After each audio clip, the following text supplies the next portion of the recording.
Bonjour, bienvenue à notre chaîne.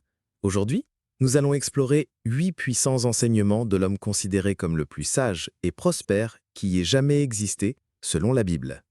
En appliquant ces leçons à votre vie, vous attirerez la richesse, la prospérité, l'argent et l'abondance. Avant de commencer, je vous demande de vous abonner à la chaîne et, si vous êtes déjà inscrit, d'activer la sonnette pour recevoir toutes les notifications. N'oubliez pas de partager cette vidéo avec ceux qui recherchent plus de richesse et de prospérité dans leur voyage. Qui était Salomon?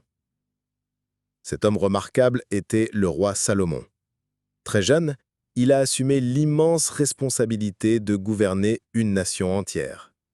La Bible raconte que, lorsque Dieu lui a demandé ce qu'il désirait recevoir, Salomon, avec humilité, n'a demandé que de la sagesse pour guider son peuple avec prudence. Surpris par la demande du jeune roi, Dieu lui accorda non seulement de la sagesse, mais aussi de richesse, de terre et de renommée. Il deviendrait l'homme le plus sage et le plus prospère de l'histoire de l'humanité. Recherché par des nobles, des dirigeants, des rois et des reines de toutes parts, attiré par sa sagesse singulière. Sa réputation le précédait et ses conseils étaient recherchés par beaucoup, quelle que soit leur position sociale ou leur richesse. En plus des récits bibliques, plusieurs légendes anciennes et documents anciens font référence à la sagesse spectaculaire de Salomon. À lui sont attribués une grande partie des livres de Proverbes, l'Ecclésiaste et le Cantique des Cantiques, aussi connus comme les Cantiques de Salomon, ainsi que les psaumes 72 et 127.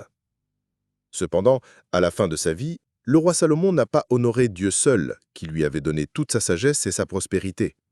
Il s'est détourné, idolâtrant d'autres dieux, dont beaucoup de leurs femmes étrangères. Cette attitude a fait que Dieu a soulevé des ennemis puissants contre lui, et, après sa mort, son héritage a été pratiquement dissous, avec Israël étant divisé en deux parties. Malgré cela, les 8 enseignements que nous verrons ci-dessous sont extrêmement puissants et se complètent mutuellement, le 6e étant le plus impactant de tous. Alors, préparez du papier et un peigneau.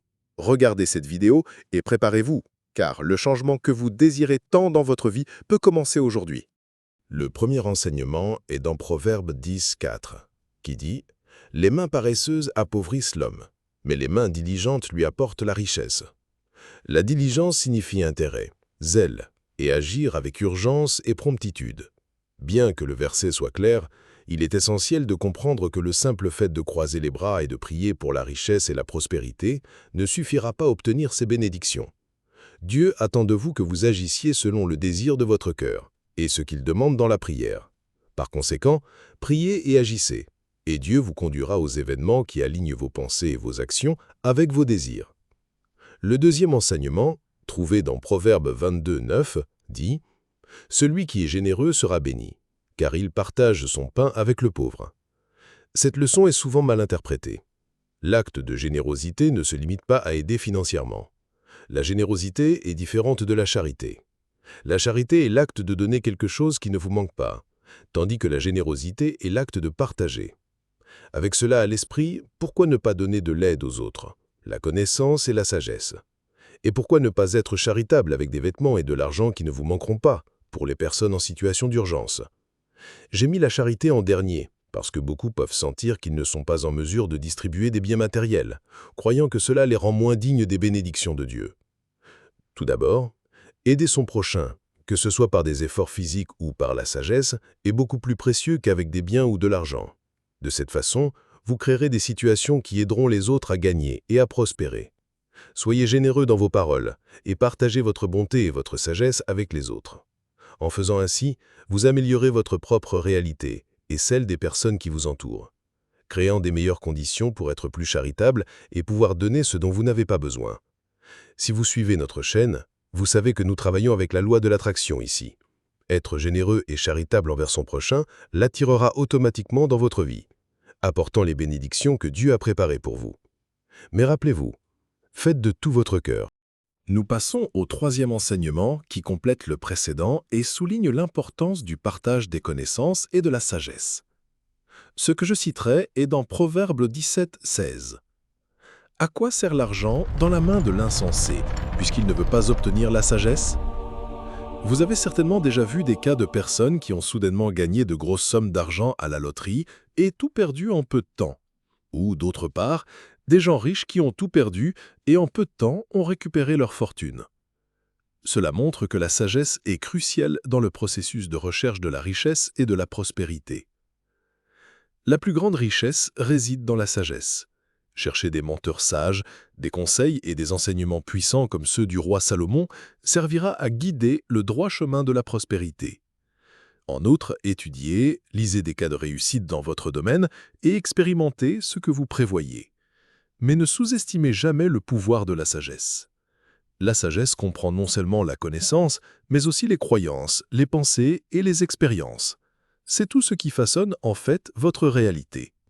Travaillez pour évoluer dans chacun de ces facteurs et observez les résultats positifs que vous obtiendrez.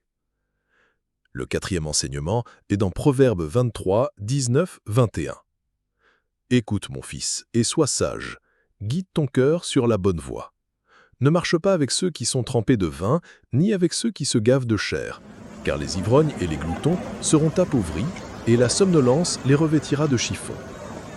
Ce proverbe reflète l'idée que nous sommes la moyenne des 5 personnes avec qui nous vivons le plus.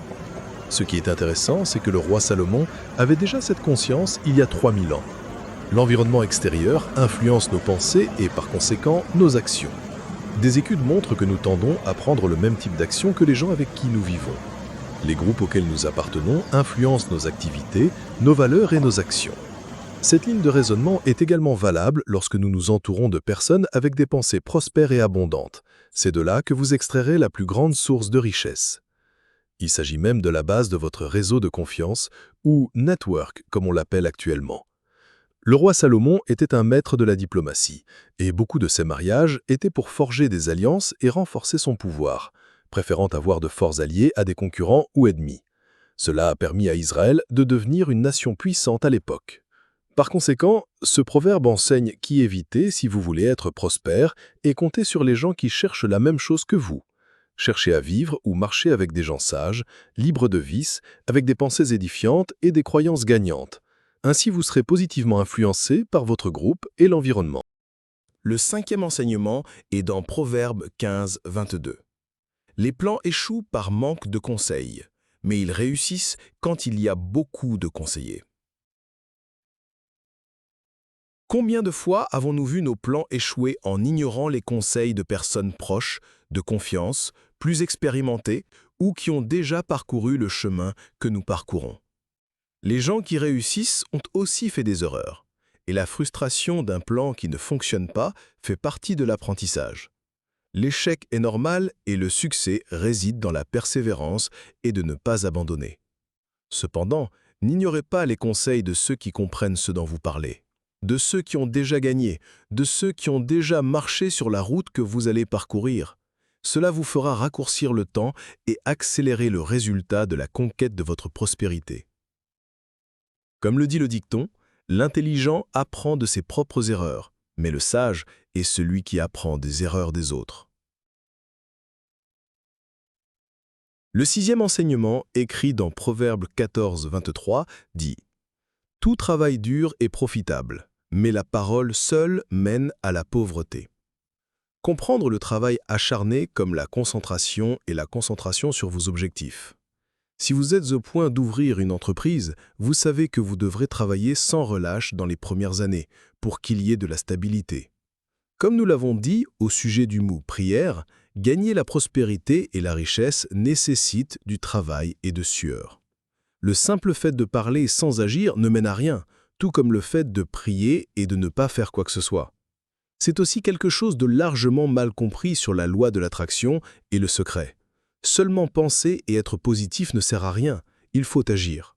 Sinon, vous trompez non seulement tout le monde autour de vous, mais vous-même. Et ce n'est pas un processus rapide ou facile. Vous avez passé des années de votre vie avec des pensées de pénurie, de pauvreté et de croyances limitantes. Comment pouvez-vous espérer changer votre façon de penser du jour au lendemain? Cependant, commencez aujourd'hui. Commencez maintenant, commencez dès maintenant. Les pensées mènent aux sentiments. Les sentiments mènent à l'action. Les actions conduisent à des résultats. Croyez-le, Les résultats apporteront des effets bénéfiques à votre cerveau, car en sachant que vous obtiendrez des résultats de l'action, votre réalité sera transformée et vous aurez plus de motivation pour agir.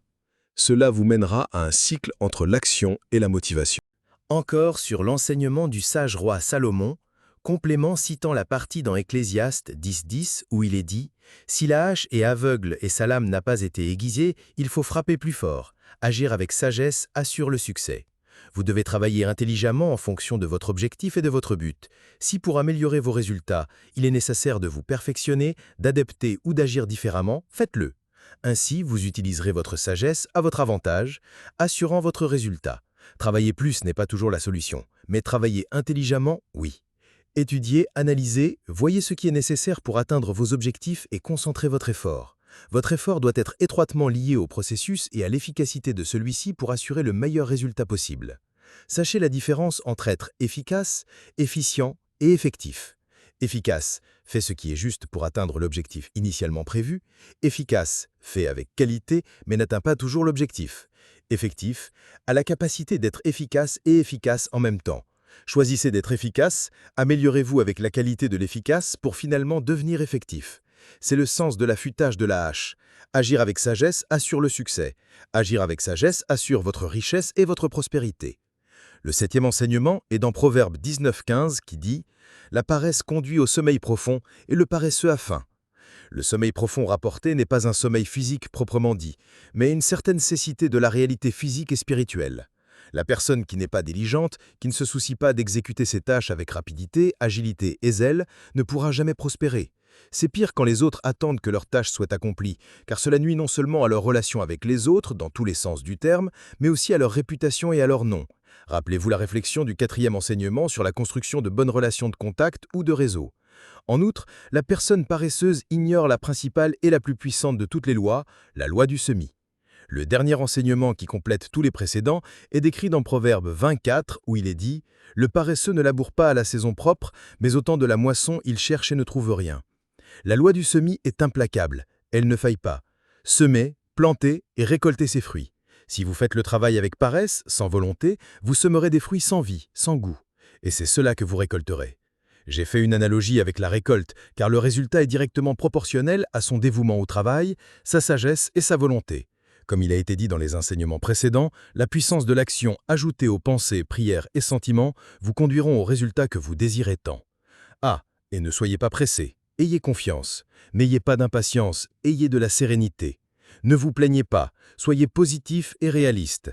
Habituez-vous à chercher des opportunités et des solutions au milieu des difficultés et des problèmes, et voyez comment votre concentration vous aidera à obtenir de meilleurs résultats. Pour compléter le dernier enseignement, je citerai une autre partie trouvée dans Proverbe 24-33-34 où il est dit « J'ai passé par le champ du paresseux, par la vigne de l'homme sans jugement, il y avait des pines partout et le sol était couvert de mauvaises herbes, et le mur de pierre était en ruine. » C'est ce qui arrivera si vous négligez ce qui doit être fait et si vous êtes paresseux. Croyez, vous seul pouvez changer votre réalité. Changez-la aujourd'hui avec ces enseignements. Je vous suggère de lire chaque jour les proverbes, toujours avec un stylo et un papier à la main. Notez, réfléchissez et appliquez dans votre vie. Et ne manquez pas de revoir cette vidéo chaque fois que vous avez des doutes sur la réflexion des enseignements cités.